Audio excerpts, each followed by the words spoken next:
अस्सलामुअलैकुम दोस्तों, उम्मीद है आप सब बिल्कुल ठीक होंगे। आइए मुझसे मिलिए। मेरा नाम है सीन और मेरी आवाज़ है स। कहिए स। मेरे दोस्तों से मिलिए। सीन स सूरज, सूरज, सूरज। कहिए सीन स सूरज। सूरज की आवाज स से शुरू होती है। अरे ये देखिए, सेब।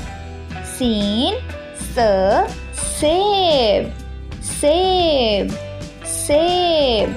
कहिए सीन स सेब।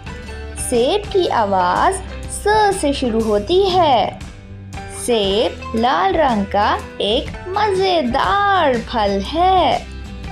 ये देखिए, सीन स साइकिल, साइकिल, साइकिल। कहिए सीन स साइकिल।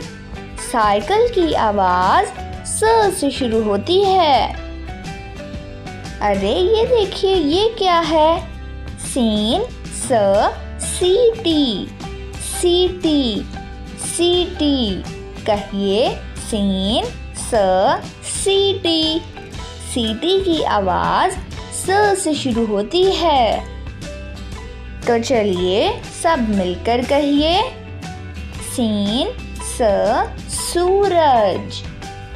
सीन स सेब। सीन स साइकिल और सीन स सीटी।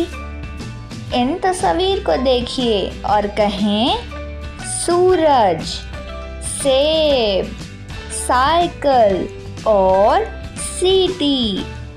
क्या आपको पता है ये सब अल्फाज सीन से शुरू होते हैं और इनकी आवाज स से शुरू होती है। कहिए स। तो चलिए दोस्तों, अगली वीडियो में मिलते हैं। तब तक के लिए खुदा हाफिज।